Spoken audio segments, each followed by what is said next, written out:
Okay, thank you everyone who joined today's science seminar. So I can see in total 39 participants in total. And today, Professor Bruce Topp is going to present on a topic titled A Tough Nut to Crack, Insights from the National Macadamia Breeding Program. First, I would like to introduce myself. Bruce, can you change the slide, please?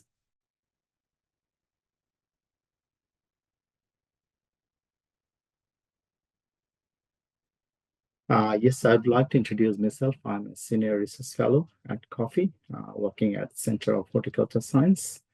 And I'm also a team leader of QAAFI's research team, Predictive Agriculture for Improved Productivity and Value. Next slide, please. So I would like to acknowledge the traditional owners and their custodianships of the lands on which we meet today. On behalf of the traditional owners, I pay respect to their ancestors and their descendants who continue cultural and spiritual connections to country. We recognize their valuable contributions to Australian and global society. Next slide, please.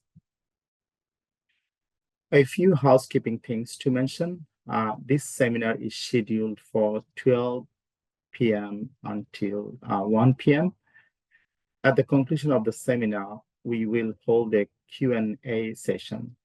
If you have questions that you would like answered, please use the QA button, not the chat button at the bottom of the screen, and we'll address them at the conclusion of the seminar. Next slide, please. Now I'd like to introduce our presenter, Professor Bruce Topp, who leads the National Macadamia Breeding Program and is a program leader in the Center of Horticultural Science team. His research involves breeding and genetic improvement of horticultural tree crops to improve profitability and sustainability of Australian industries. This has focused on the breeding of peach, plum, and macadamia, and passion fruit as well. Improving the speed and efficiency of cultivar development is a major theme of research. He works closely with growers, processors, and industry representatives in testing of advanced breeding section. Next slide. Now I would like to hand over the presentation to Professor Bruce Topp. Yeah, thanks, Mo, for that introduction, and welcome everybody to today's science seminar. I'll get started. So today I'll be talking about the National Macadamia Breeding Program and providing a summary of some of the work and some insights into our research that's been conducted as part of that program. I'll start off by also acknowledging the traditional owners and the custodianship of the lands on which we meet today, and pay my respects to their ancestors and descendants. So today I'll start off by giving you an overview of the industry and our breeding program, and then I'll talk about the three generations that we've got on the go. The first generation, which is completed, the second, which we're evaluating now, and the third, which we are creating now. And then I'll finish off by talking about some of the related breeding research. So let me start by asking you this question. I've got two images here, one a bowl of macadamias and the other a scene from a game of Australian rules football. And the question is, what is the common link between those two images, the common link between macadamias and Australian rules football? So this man provides a link between the two things. He was born in Scotland in 1827. He studied chemistry and medicine at Edinburgh and Glasgow.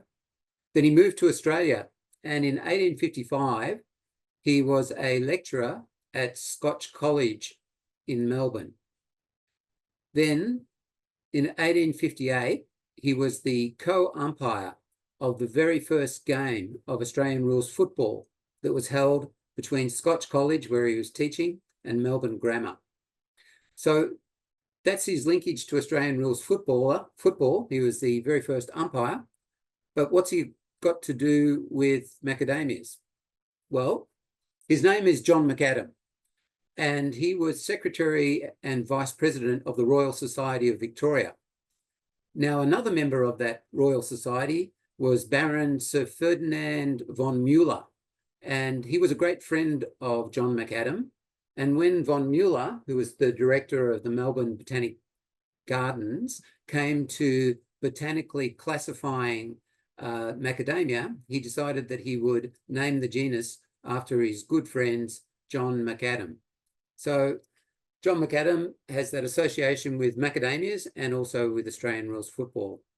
Actually, he's got an interesting life story, John Macadam. He was a real polymath. He was a parliamentarian. He was a member of the Legislative Assembly for representing Castlemaine. He was a lecturer at the School of Medicine at the University of Melbourne.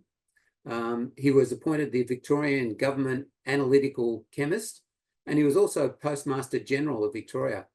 So it really makes you wonder what you're doing with your life when you see someone doing all those sorts of things. And all that he did before he died at the age of 38, when he died at sea while he was traveling overseas as a forensic expert to give evidence in a poisoning case in New Zealand, a murder trial where a man had murdered his wife. So it's a lot to accomplish in 38 years. The Australian macadamia industry has a farm gate value of $293 million. There's 800 growers in New South Wales and Queensland, and it has a retail value of $700 million. And over 70% of the crop is export. So it's an important export crop for industry for Australia.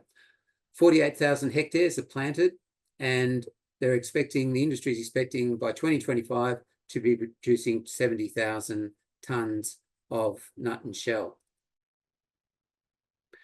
There's 4 species of macadamia, and there's photographs of the nuts of the 4 species. The 2 bottom ones, the large nutted ones, are used commercially. They're the ones that have been domesticated. And the 2 others, the small nutted ones, are not used at all commercially. And in fact, they have bitter kernels. And we'll talk a little bit about that more later on.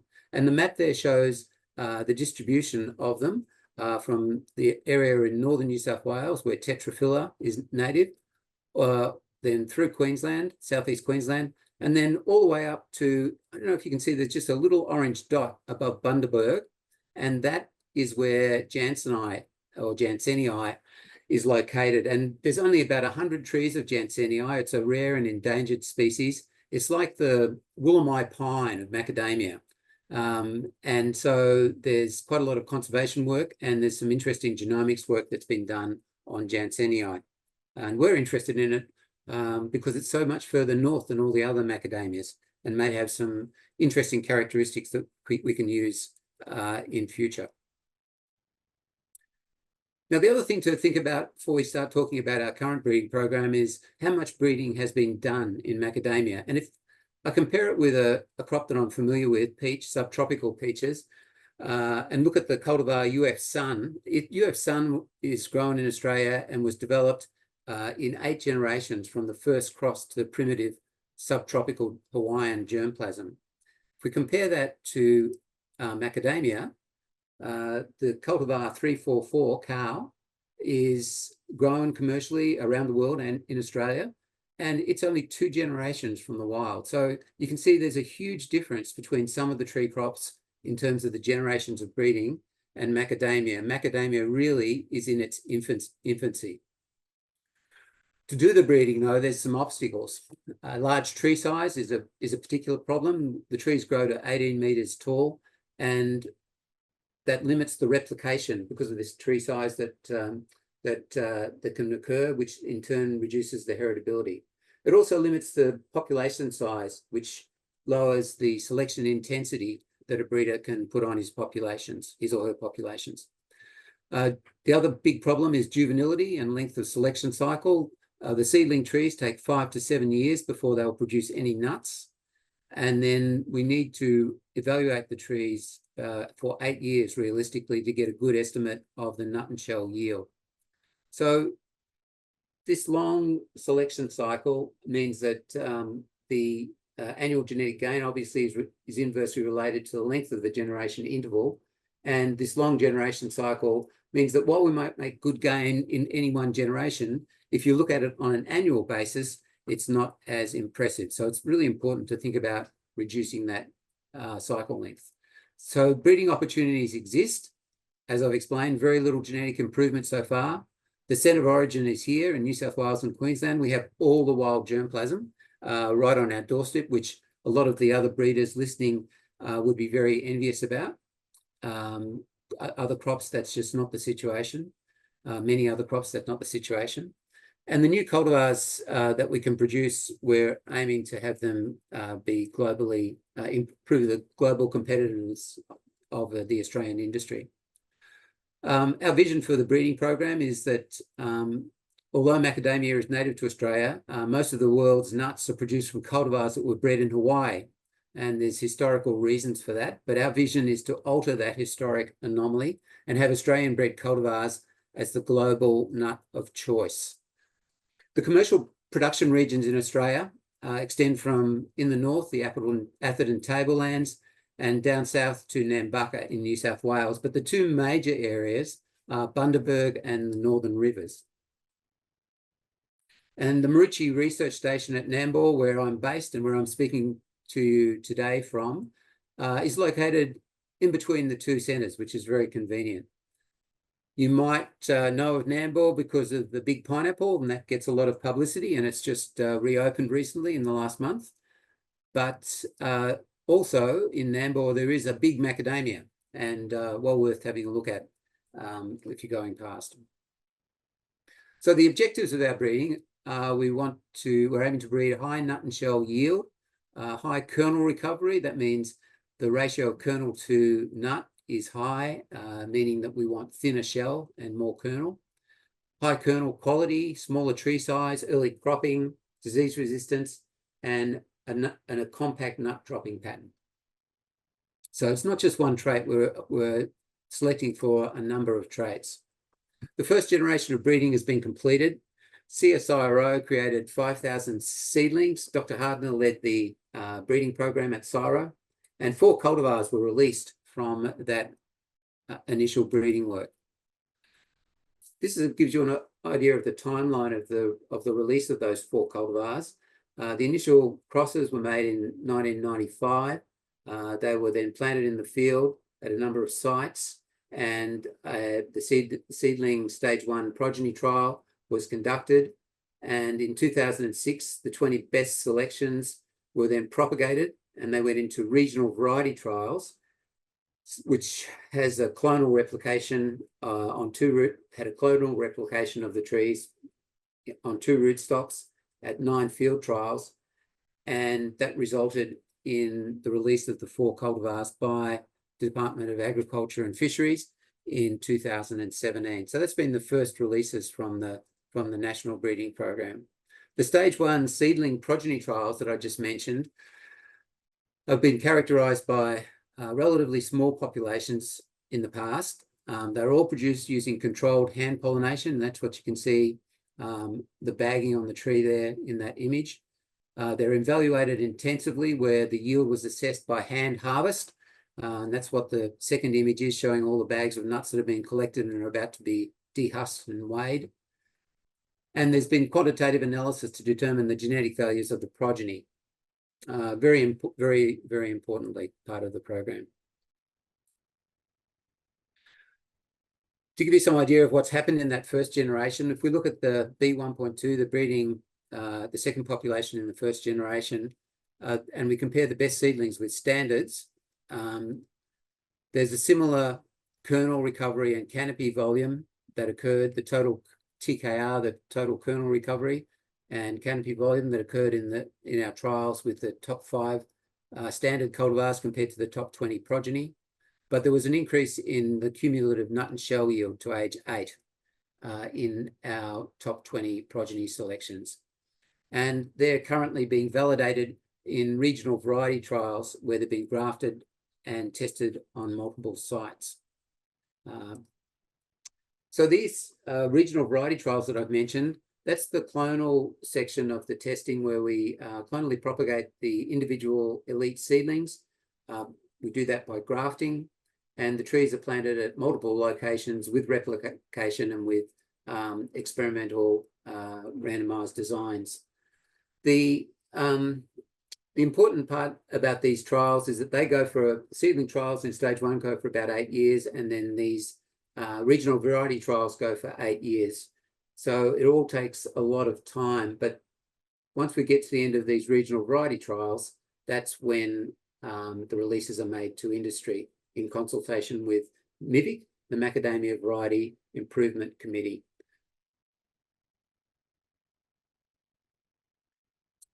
I mentioned that 4 cultivars have been released by DAF, and the varieties, the 20 varieties that went out for test were were coded from A through to T. Not particularly an original idea, but that's the way they were coded when they were planted. And then it just so happened that the 4 cultivars that were selected for release were J, P, G, and R. And someone noticed that those initials could stand for John, Paul, George, and Ringo. And so colloquially, these 4 releases have been known as the Beatles. They've been well taken up by the industry, by the early adopters of new cultivars. And we fully expect that what will happen is that there'll be a second wave of adoption as growers see how the early adopters material has performed. And in particular, there's one selection, MIV, Macadamia Industry Variety P, which is a smaller tree. It's probably about 30%, 25-30% smaller than the standard trees. And there's great interest in using that in high density plantings. Details of evaluation and distribution can be obtained from the DAF business manager. The second generation of breeding, which is the generation we're evaluating right now, has a much larger population. There's about 13,000 seedlings. And the majority of the trials are planted on grower sites. And this is something I want to emphasize. It's one of the real important parts of our program, is that we like very much to have the trials on grower sites for a few reasons. One is that it just fosters this closer collaboration and communication with the industry. And the second reason is that we have the trials are planted on the grower sites, and they tend to stay there for 20 or 30 years, although we're only taking the initial set of data for the first 8 years. And it just means that if we have them planted on a research station and we want to keep the trees to see how they're performing at 20 years as well as at when we selected them at 8 years, we can't do that on a research station. It just gets too expensive to pay for the maintenance of the trees for those long time periods. Whereas if they're on the growers' properties and the growers are just treating them as commercial trees, we can go back again and do further experiments as the trees get older, and that's really important for our work. The 23 elite selections that have been planted in the most recent set of regional variety trials include about half of them are from the first generation of breeding, and half of them are from the second generation of breeding. One of the other points I wanted to emphasize was we've changed from doing controlled hand crosses, and this is what the images on the left are, with all the paper bags, protecting the racemes from insect visitations prior to our pollination. Then we take them bags off and hand pollinate, like you can see with that tube there, and then cover them up with the bags again until the nuts have set. So it's a really laborious way of producing it, and as opposed to a lot of crops, we only get one seed from each fruit, and so it takes a lot of effort and a lot of cost to produce a decent population size using the controlled hand pollination. And the cost in itself is not not a reason why it shouldn't be done. But we can do this exactly the same thing using polycrosses, where we have our elite parents that we want to combine planted in an isolated environment so that they will only intercross with each other. And then we go and harvest the seeds, and we know the seed parent from which we've harvested the seed. And we know that the pollen parent is going to be one of the other elites that are planted in that isolated polycross population. So we get to have the crosses made for us by the bees, but we're not, and we're using the parents we want to combine anyway, but we're not having to do it all by hand. And using this method, there's no limit on the numbers that we can produce. And we're using that method very much in our subsequent generations that we're producing. And this shows the progenies that we've planted since the program began with Syro in the first generation. The B1.1 population, there was about 2,000. The B1.2, which was the second iteration of the first generation, there are another 2,000 or 3,000 planted. And then it sat at the level of 5,000 trees for a long time. There was a hiatus when no further populations were produced. And then we took over the program in 2010, and you can see how the numbers have really increased. And that's been part of our strategy to increase the numbers that we're evaluating in our breeding program. And currently we've got to a cumulative total of about 19,000 seedling trees. Now, I've got a short video here of one of our selections, and I can talk to you about the traits that we aim to produce. But if I can get this video to play and you can actually see the characteristics, I think that'll mean a lot more to you. So let me start. 219-108, small tree, very heavy crop, medium sized nuts, certainly not small, and open canopy. Yeah, so that just shows you the types, some of the types of characteristics that I had listed before. We want smaller trees. Smaller trees allow high density planting, better spray penetration, and better light penetration for flower bud formation. We want lots of racemes, and each raceme has about like 200 florets on it. So theoretically, you could have 200 nuts on a raceme, and we don't want huge bunches of nuts on the trees. We want a large number of nuts per raceme, but if the nuts are too tightly held on a raceme, then it becomes a haven for insect and pests and diseases to be harbored. So smaller trees, large number of nuts, the nuts of good size, and an open tree canopy. I think that's some of the characteristics that are illustrated by that short video. Okay, and talking about the third generation that we're currently in the process of creating now, we're introducing the strategy of genomic selection, and we're introducing that in high density planting trials. So you can see the picture there of the trees, macadamia trees. I mentioned before that commercial orchards and our progeny trials in the past have been planted at 300 trees per hectare. This particular planting at Nambour at the Maritchi Research Facility is about 5,000 trees per hectare. So it's a huge increase in the density, and it means we can evaluate a lot more trees in a small area, which makes it more cost effective. But obviously, if we're planting them that close, we can't grow them until they're 18 meters tall. We aim to plant them and then have them culled out by the age of 5. Well, originally we were thinking of doing it by the age of 4, but there wasn't enough precocity in our original population to have a large number of the trees fruiting at age 4. So we've waited to age 5, and we've got about 30% of the first trees that we've planted in this way to fruit. So out of the 1,500 trees, about 500 of them fruited at age 5. And we went through, obviously there's been selection pressure on precocity because we're not looking at the other 2/3. Then we've evaluated these 500 for kernel recovery, KR, and nut weight. and selected out the ones with the highest kernel recovery and nut weight, and whittled that population down to about from 500 to 180.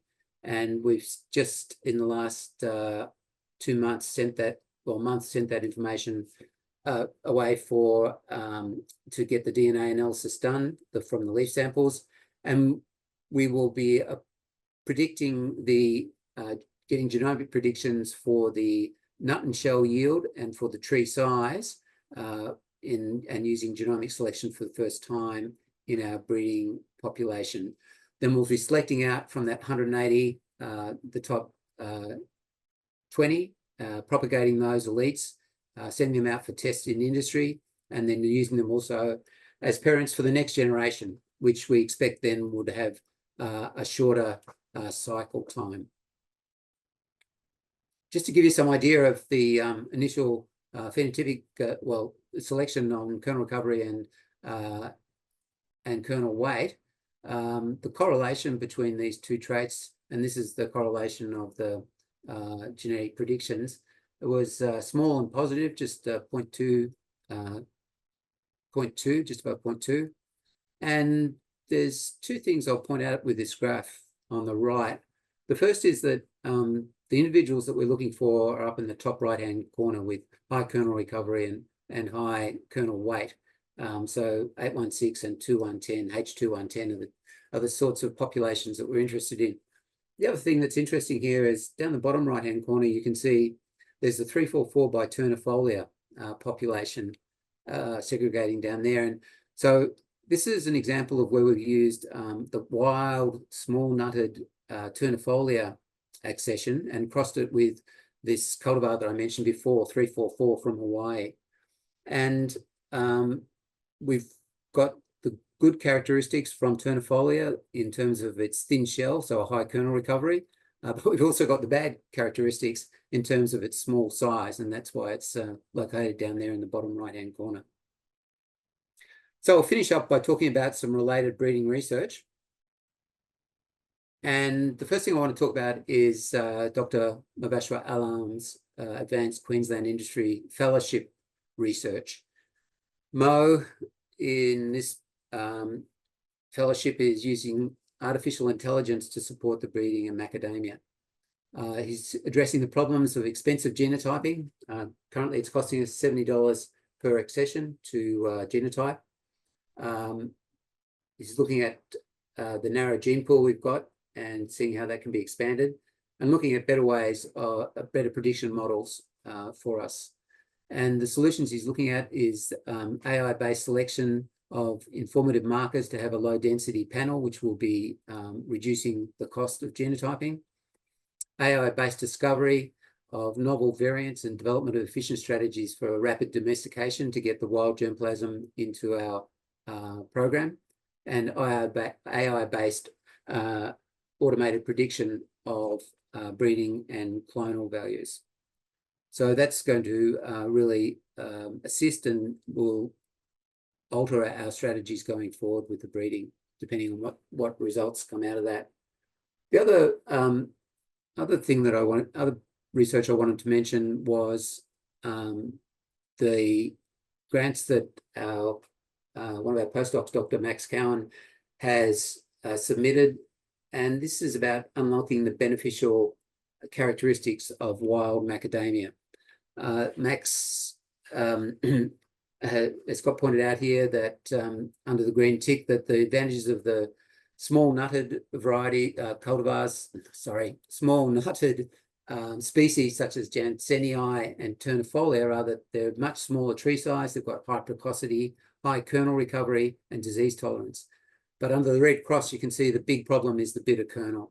And so Max's work will aim to use metabolomics, genomics, and bioimaging to rapidly unlock the beneficial characteristics of the wild species and allow us to screen that bitter kernel characteristic at an early seedling stage. Then we have 3 students currently at Nambour at the Marucci Research Facility conducting PhD macadamia research. Pragya is exploring the genetic and physiological basis of both scion and rootstock mediated vigor control. And PALAC is studying self-fertility in our breeding populations. There's some evidence that in the past, when we've selected for high performing elites in terms of high yielders, there's been indirect pressure for self-fertility. So that's just one of the items that PALAC will be investigating in her PhD. And then the third PhD we've got is Shelley Gage, and she's looking at the genetic variability in nut traits and their association with insect resistance. Answering that we want thinner and thinner shells. So I've explained that to have the high kernel recovery, more kernel and less shell. But as you get thinner shells, you have the problem that the nuts are more prone to insect attack.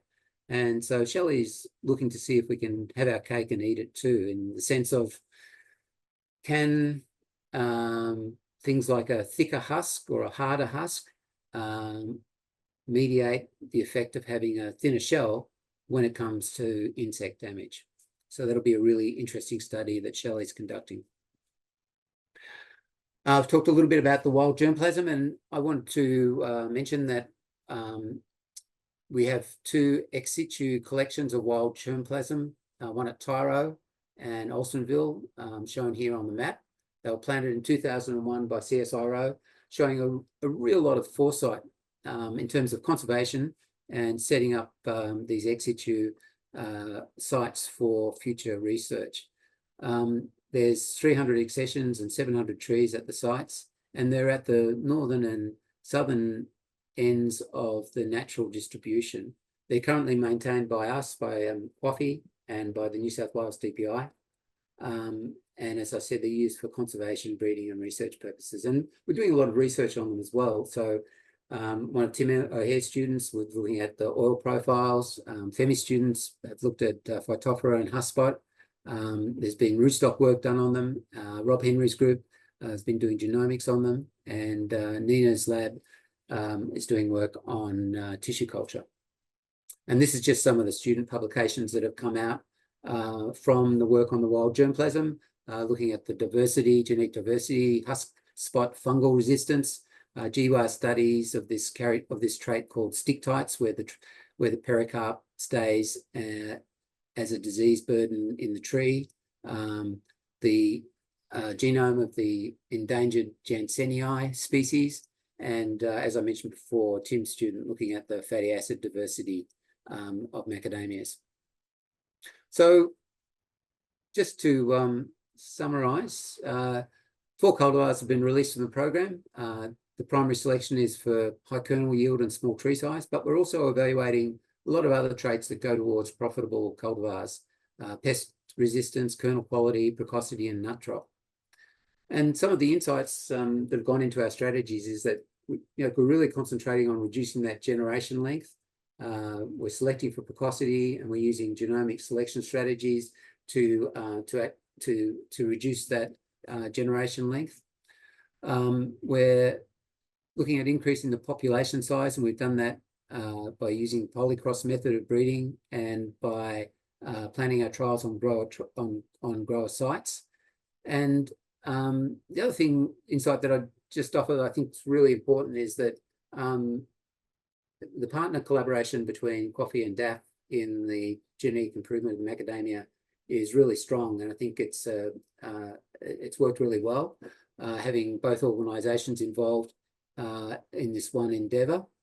And there has been long-term industry support through Hort Innovation and through the macadamia levies going into the breeding project right back from when CSIRO started the work. And without that long-term industry support, breeding for such a long-term crop just would not be possible. So that's a really important aspect of our work.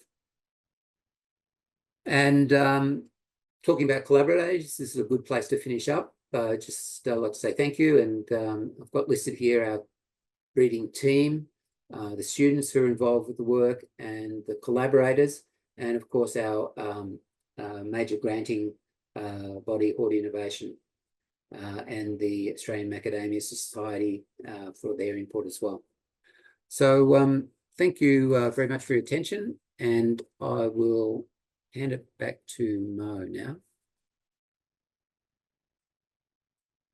Thank you, Professor Bruce Topp. It seems a very big journey, very long journey, and now I'd like to open the Q&A session. So if you have any question, please text in the Q&A box, please. Yeah, I have received one question from an anonymous attendee. The question is, Bruce, does back covering is controlled hand pollination effect fruiting? That is something. Are there other effects like this that are removed or added by polycrossing? Yeah, thanks for that, Mo. So we've done one experiment with the polycross method when we first started, and when I say that we have the trees, the elite trees planted in isolation, what I mean was that they're in isolation from our general breeding population, which is extremely variable. And so our polycross populations have been set up in grower orchards where they're surrounded by commercial cultivars. When we harvested nuts from one of these polycross trials, germinated the nuts, produced the seedlings, and then did a DNA paternity analysis. We found that 85% of the fathers were from within that polycross population that we had planted in the commercial orchard. So 15% of the pollen parents were the surrounding commercial cultivars, but 85% were from the elite selections that we desired. And for our purposes, we were quite happy to accept that 85%. Yep. Yep. Any other questions? If you have any other questions, please add in the Q&A session. In the meantime, I have one question, Bruce, for you. Can I just add one other thing to that? Yeah, sure. Yeah, obviously, there's some prerequisites for doing the polycross. Like the elites that you've got in your population need to be cross-compatible, number one. They need to overlap in flowering time, number two. And you don't want them as self-fertile, number three. So I did mention before that we're looking carefully at self-fertility in macadamia, and that part of our program will be done distinctly from the polycross part of the program because it's just not compatible. The other point is that with the way that we've got the program set up, there are specific parents that we do want to combine, A with B, but we don't. It's not necessarily we want A cross with B, C, D, E, and F, particularly for our tree size part of our program. We have particular combinations that we need to do, and so we do a percentage of our populations are produced each year using controlled hand pollinations. Okay. Does hand pollination has reduced number of fruits per raceme than polycross method? Yeah, yes, it does. We never do as good a job as the bees. I think a large part of it is to do with we put these bags on and off the racemes, and we have those tubes which we it's not a fine application of pollen with a brush. It's just using these plastic tubes, and I think there's damage that happens to the florets when we're bagging and when we're using those tubes, and so the fruit set does reduce as a consequence of that.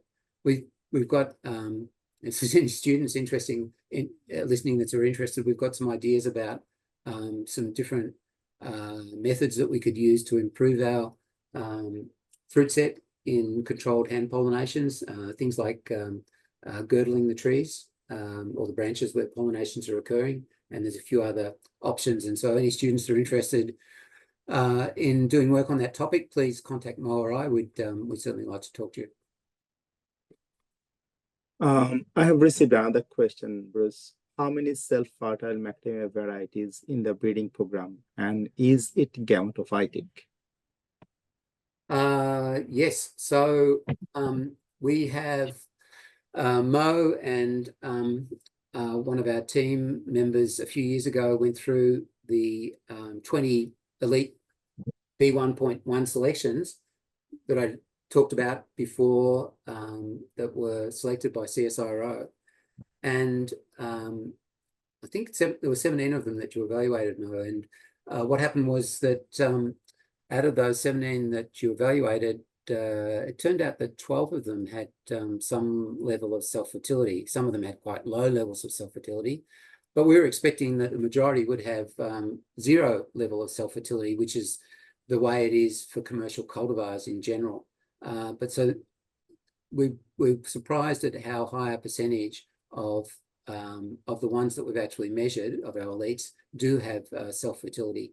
But that's why we're looking at this self-fertility more closely to see if in fact that's an important component of yield. Yeah, thanks, Bruce. I can't see any more question. That's fine. So you said you released some varieties in 2017 or 18 or somewhere there. And when do you think you can release your next variety? Well, I guess there's another regional variety trial at De Cortes up near Bundaberg that being managed by DAF as part of their regional variety trial project or innovation project.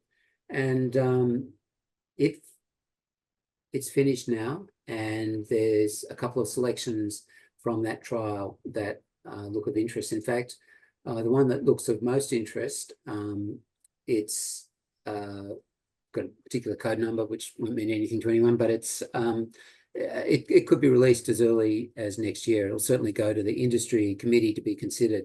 And relating to our previous discussion, it's of interest that it is actually highly self-fertile, and the downside of it is that the nut size is on the small side. It's got the nickname within the trial of little nut because of this small size. So it'll go to the industry committee.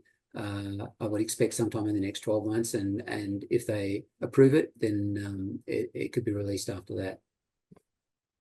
Yeah, so we had another question, Bruce.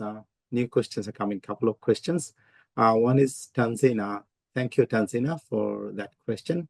What is the current average nut yield per tree now? And what is your expectation after the improvement of new cultivar?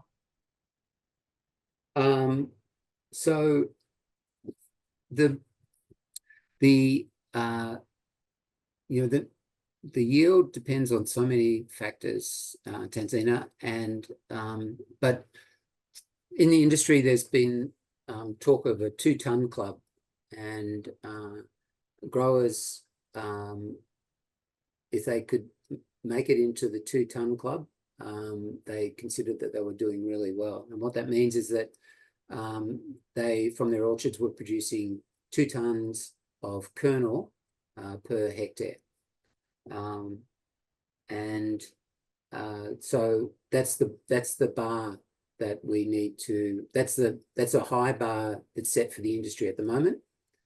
So if we can exceed that, then the industry would be interested in those new cultivars.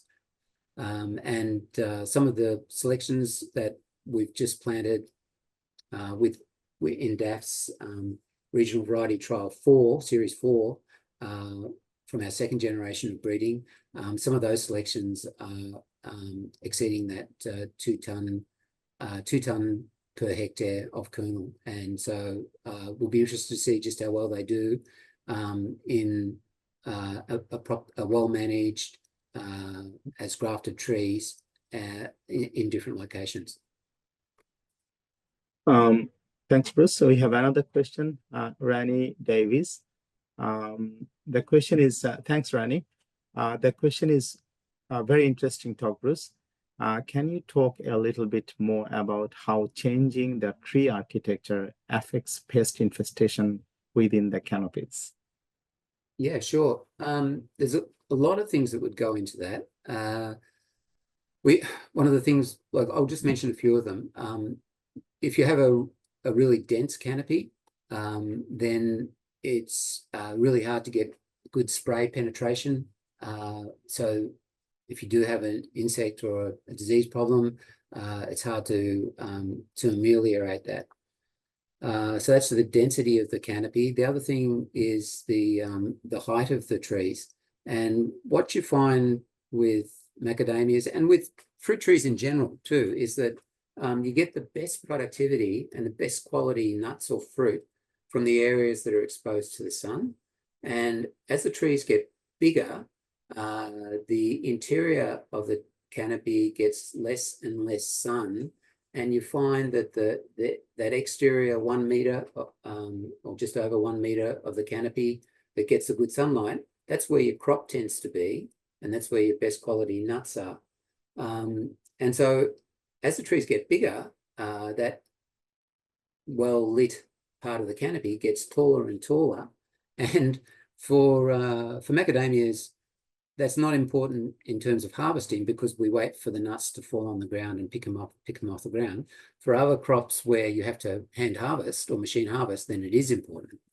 But the thing that is important for macadamia is that as that canopy gets higher and that nut production area gets higher, once again, the spray machinery that you have just can't reach that high. And so you've got most of your production in an area where you can't control pests and diseases.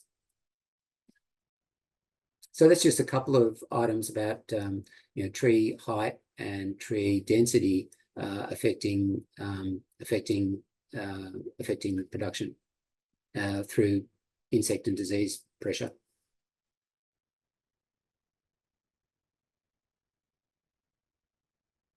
That's it, Mo, is it? Yeah, I made it. So thanks, Bruce. Yeah, thanks, Mo. Yeah. So we still have 10 minutes in hand. So yeah, so we'll see within 1 minute if anyone asks you any questions. In the meantime, I'll ask you another question. So you said macadamia breeding is lengthy. How short it is short? I said it was what? How short it is short. So just in other crops, maybe annual crops, it is one year. Oh, yeah, okay, sure. In macadamia, so suppose, do you how short do you think that's sufficient for breeding? Yeah, I understand. So these first releases, they took 23 years from start to finish, from the start of the program to the release of the cultivars. Yeah, Mo, look, if work that you're doing in your Advanced Queensland project, and work that Rob Henry's group's doing with the genomics, and Craig Harder's doing with his low-cost genotyping, and he and Vivi are doing work with looking at comparing different breeding strategies in their tree genomics project.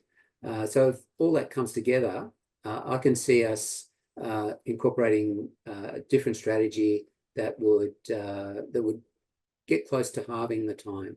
So from 23, 24 years, getting it down to 12 years.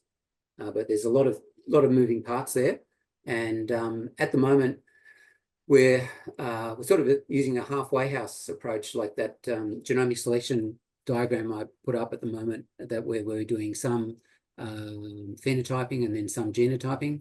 Once we get the cost and the accuracy of the genomic prediction to a certain standard, then I could see that we'd be just using the genomic prediction and clonally propagating directly after that. So that'd reduce it down to that 12-year sort of period. Thanks, Bruce. Just another question from anonymous attendee. At which point will the new varieties be released internationally? Yeah, that's a really hot topic. Like the Australian industry has funded the program, and with nuts, they store and they transport pretty well. So there's international competition is strong, and South Africa and China are probably the two biggest producers that are competing with Australia, and they work collaboratively a little bit, like in terms of some planning of marketing, but there is still a lot of competition, and there are very strong feelings in the Australian industry by some players in particular that the varieties that we're releasing here from the Australian breeding program should be kept in Australia and not go overseas at all. And there was talk about sending some varieties overseas to South Africa on a trial basis last year, but that got the kibosh very quickly from industry. And so the state of play now is that the varieties that are bred in Australia will stay in Australia, and there would need to be a consensus position between all the stakeholders for that to change. Thank you. Shashi also asks you, how long macadamia nut without getting rancid? Oh, okay. Yeah. Shashi, like all the nuts, like you work with almonds, I've worked with almonds a lot. All the nuts have those problems, don't they? And with good storage conditions, like with good drying and then good storage conditions, macadamias can keep for well over 12 months. The marketers like to move them along before that, but they'll keep for well over 12 months with good storage conditions. Good. Yeah, near the end of today's session, so Yeah. I can't see any questions. That's fantastic. It was really interactive, Bruce. Yeah. Thanks, Nick. And yeah, so just I would like to thank everyone who attended today's session, and so I'd like to thank you for attending our science seminar today. If you haven't already signed up to our seminar invitation list, please scan the QR code. Bruce, could you please move to the next slide? Sure.